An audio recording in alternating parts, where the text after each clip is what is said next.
માટે બધા જ પ્રયત્નો કર્યા છે. કોણ જાણે કેમ બધા જ એળે ગયા.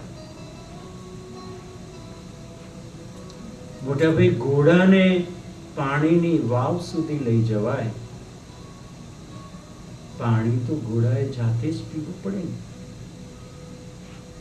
મને લાગે છે કે મારી નિવૃત્તિ પછી તમારી સાથે રહેવાની શક્યતાઓ દિન પ્રતિદિન વધતી જાય છે. સોહમના પ્રણામ.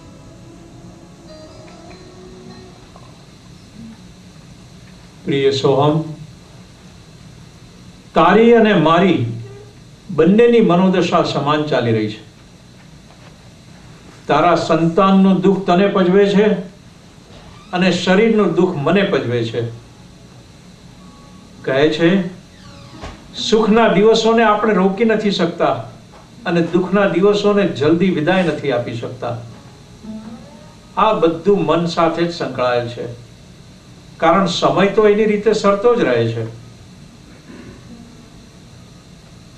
અમે તો હવે જિંદગીના સંધ્યાકાળ તરફ પહોંચી ગયા છીએ. તમારી જિંદગીની સફર હજી ઘણી લાંબી છે. તારા મનોરથો પૂર્ણ કરવા તે ઘણી જહેમત ઉઠાવી છે, પરંતુ જીવનમાં દરેક મહત્વાકાંક્ષા પૂર્ણ થતી નથી અને દરેક સ્વપ્ન સાકાર થતું નથી. યાદ રાખ, ઊંચા ઉડવાના ખ્વાબ જોનારે ઊંચાઈથી ગબડ્યા પછીના મારને સહેવાની પણ તૈયારી રાખવી પડે છે ભાઈ. જૂના જમાનાની હું વ્યક્તિ છું, પરંતુ યુવાન પેઢીની લાગણીઓને સમજું છું. તારા અને અંશના ધ્યેય અને રાહ જુદા જુદા પાટા પર જઈ રહ્યા છે અને તેથી તું મૂંઝવણ અનુભવી રહ્યો છે અને તારું દુઃખ મન તને દુઃખ આપી રહ્યું છે. ત્યાં જો તું સુખ ન અનુભવતો હોય અને જેને તું દેશ નિકાલની સજા ગણે છે અને હજારો માઇલની દૂરી જેને તું શ્રાપ ગણે છે, તેનો અંત લાવીને તું પાછો ફરીશ તો અમને ઘણો જ આનંદ થશે. અમારા પાછલા દિવસમાં તારી અને શિખાની સહાયથી અમારું જીવન જરૂર સરળ બનશે.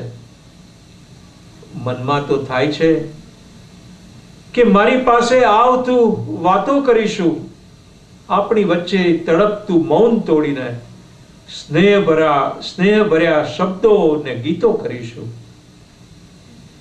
તારા પાછા આવવાની શક્યતાઓ ઉજળી થઈ છે ત્યારે હૃદયમાં આનંદ ઉભરાઈ આવ્યો, પરંતુ સાથે જ નિષ્ફળતા એમ સૂચવે છે કે સફળતા માટેના પ્રયત્નો ભાંગેલા મનથી થયા છે અને તેથી મનને મજબૂત બનાવવું આવશ્યક છે.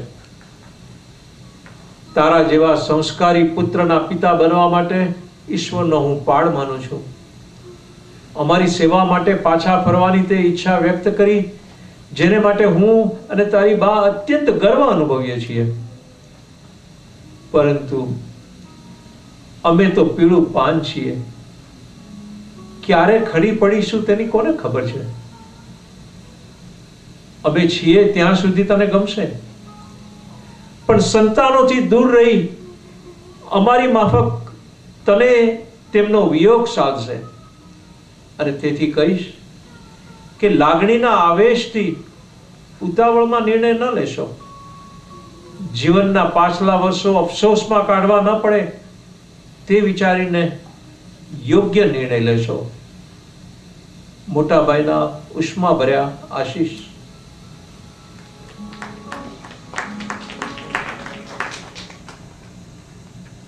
પૂજ્ય મોટાભાઈ, તમારો પત્ર મળ્યો. વાંચીને ઊંડી દ્વિધામાં પડી ગયો.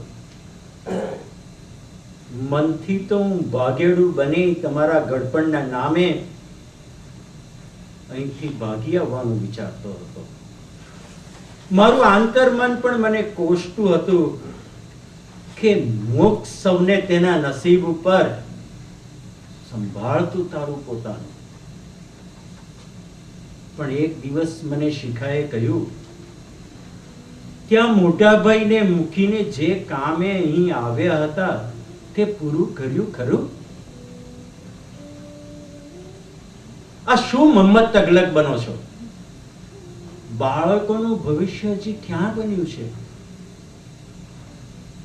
આટલી મહેનતથી આ બિઝનેસ શરૂ કર્યો છે, જમાવ્યો છે, પાછું ત્યાં એકડેકથી કરી શકશો? આ શું દર 10 વર્ષે જિંદગીના ગંજીપાને ફેર ફેર ચીપ્યા કરો છો? પછી મેં પણ વિચાર્યું હજી મારું કાર્ય પૂરું થયું નથી. રણભૂમિમાંથી આ રીતે વિદાય ના લેવાય. અરે ભાઈ, છોરું કચોરું થાય, માવતર કમાવતર ના થાય. જિંદગીના પાસા કોક વાર ખોટા પણ પડે, પણ તેથી બાજીમાંથી ઉઠી ના જવાય. મોટા ભાઈ, મારી મજલ હજી બાકી છે. મારા બાહોમાં હજુ શક્તિ છે, મનમાં મિજાજ છે, અને હજી બી મારી આંખોમાં દ્રષ્ટિ છે. બસ લખવા એટલું પ્રેરે છે. એવા એક વળાંક પર હવે ઊભો છે મારો કાફલો. હવે એવા વળાંક પર હવે ઊભો છે મારો કાફલો. અહીંથી જવાય રણ તરફ, અહીંથી નદી તરફ.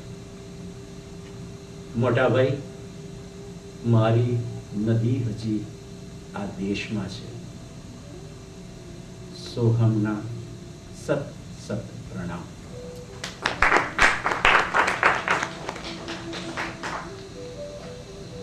અંતે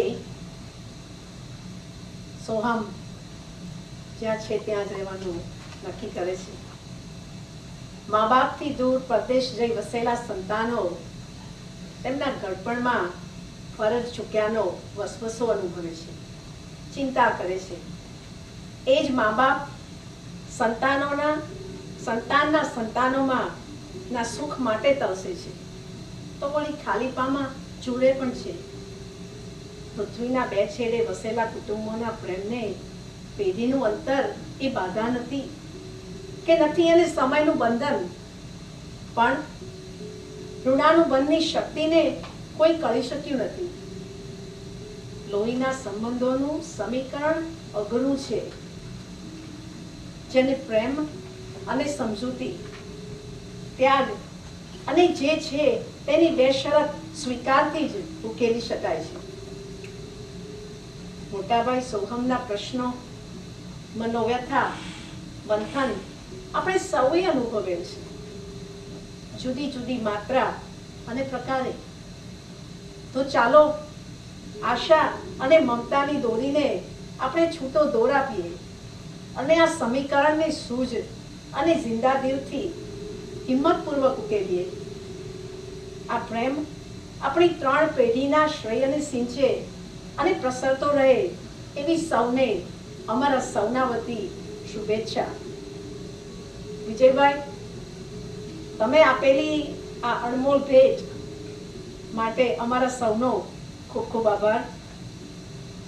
શિખાનો પડદા પાછળ કામ કરીને આ કૃતિમાં ભજવેલા ભાગ માટે આભાર. વડીલ શ્રી મુકુંદભાઈ ગાંધી અને ભાઈ શ્રી રસેશ દલાલનો તેમની ભૂમિકા ભજવવા માટે, તેમની જહેમત અને સુંદર રજૂઆત માટે આભાર. આપ સૌ શ્રોતાઓનો અહીં હાજરી આપી પ્રોત્સાહનથી સાંભળવા માટે આભાર. નમસ્તે. આપણા મનોજભાઈ મિત્રાનો સુંદર સંગીત આપવા માટે ખૂબ સુંદર હતું. અને બસ હવે 2 શબ્દો વિજયભાઈ બોલે અને આપણે સમાપ્ત કરીએ. નમસ્તે.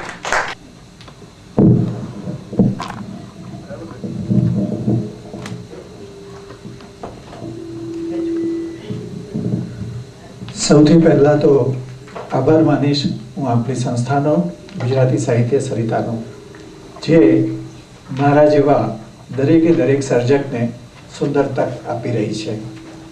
આ એક સ્વપ્ન અહીંનું જ હતું.